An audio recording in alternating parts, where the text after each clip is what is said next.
Hello mga anak, andito na naman ako, magsishare na naman ako yung aking libro, syempre, chapter 16, Madam Queen. Okay, ito si Madam Queen naman. So anyway, nang matapos ang kontrata ko kay Madam Dementia, 3 linggo akong naghintay ng permanenteng trabaho. Sa panahong iyon, nagre-relieve muna ako sa mga kaibigang caregiver. Malaking dagdag kaalaman sa akin ang pagre-relieve dahil bawat bahay ay may kanya-kanyang sistema at paraan ng pag-aalaga sa matanda. Si Madam Queen ay napakabait at may alagang pusa. Medyo mailap ang pusa kaya palagi ko itong pinapakain at binibigyan ng malamig na tubig. Minsan nilagyan ko pa ng ice cubes ang tubig at nagustuhan niya iyon. Natuwa si Madam Queen. Nagustuhan din ako ni Madam Queen dahil lagi kong dala sa bulsa ko ang red lipstick niya. Madalas kasi siyang may bisita at natutunan kong ayusin ang buhok niya kaya mukha talaga siyang reyna.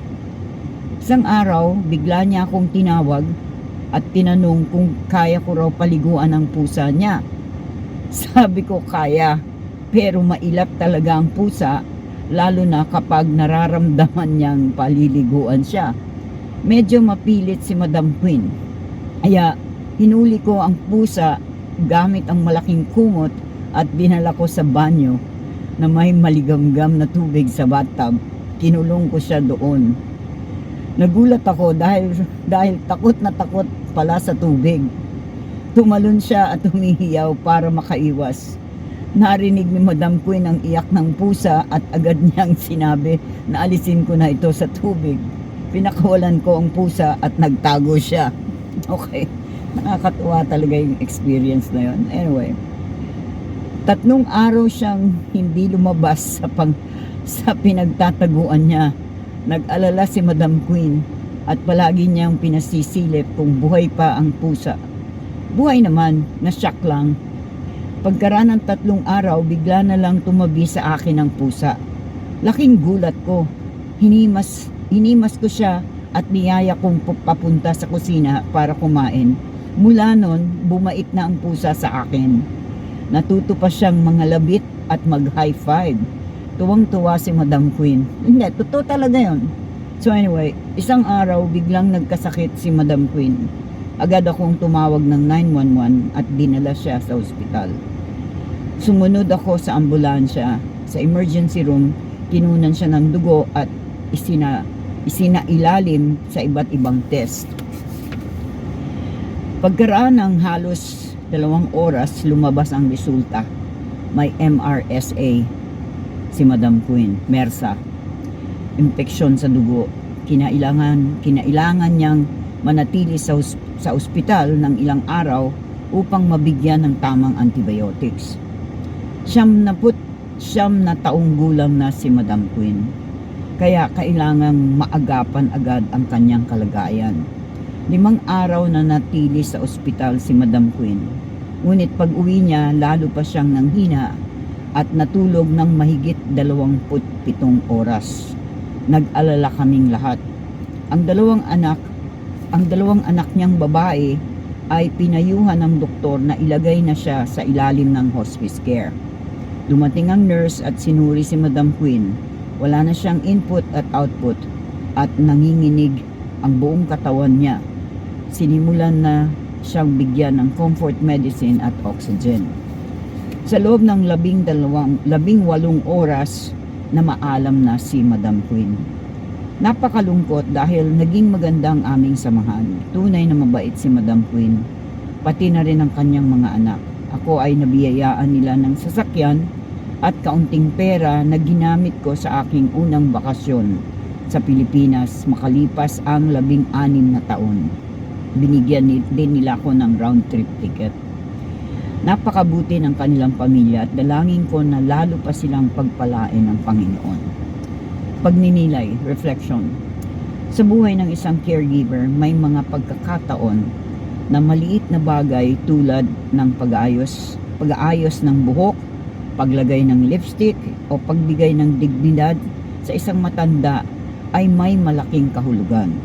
Hindi lang pala pangangalaga sa katawan ang mahalaga, kundi pati ang pagpapanatili ng kanilang dignidad at kumpiyansa sa sarili. Kapag ginawa mo ang trabaho mo ng may puso, may malasakit, at may respeto, minsan ibabalik ito ng Diyos na parang higit pa sa inaasahan mo. Tunay ngang ang kabutihan na ginagawa natin sa kapwa ay hindi nasasayang sa mata ng Diyos. Di ba? Ikaw naman yun eh. Kung mabait ka sa pag-aalaga ng matanda, praise God sa lahat ng biyaya. Kung mabait ka sa pag-aalaga ng matanda, pagtanda mo, mayroon ding mag-aalaga sa iyo na matino. So anyway, mga apo, mga anak. Nagsi-share lang ako. Ito yung mga karanasan ko bilang caregiver at ang interpretasyon ko sa mga na-experiences ko. Pero higit sa lahat, nandoon ang Diyos sa gitna. Siya palagi ang nagbibigay ng karunungan sa akin at kalakasan. Kaya ang pagiging caregiver, hindi lang pera-pera. Ay kailangan may puso ka. Kung minsan hindi naman talaga basihan ng pera eh. 'Di ba? Kailangan natin ng pera, pero hindi porque mayaman yung pinasukan mo, magde-demand ka. Yung gano'n, masiyang ka kung anong offer muna sa'yo. Pakita ka muna ng trabaho mo. Pakitang gilas ka muna. Kung talagang magaling ka, o talagang mabuti ka, yung gano'n, di saka na, bahala na ang Diyos magbigay ng biyaya sa'yo. Sa totoo lang, gano'n eh. Kasi hindi mo alam kung ginagamit ka ng Diyos sa pamilyang yon. Hindi lang para doon sa kayamanan. Kung tutusin, biniyayaan ako ng Panginoon. Dahil doon, yung nagustuhan ako ng pamilya. So binigyan nila sa akin yung kotse. Hindi man to bago, kaluma ang kotse, pero gumagana pa. At saka naibenta ko pa yon. Tapos binigyan pa nila ako ng cash at saka round trip ticket. O ba, maraming blessing yon. Hindi ka pa ba masaya nun? Oh my God. But anyway, ang una, maging totoo tayo sa ating pagsisilbi. Kasi unang binabayaran tayo, hindi lang sa trabaho natin, kundi yung respeto at pagtitiwala kasama yon. Okay? So thank you so much. Sana nagustuhan niyo yung kwento. Bye! Nandyan si Lola, nagbibigay ng babala. Ikaw ay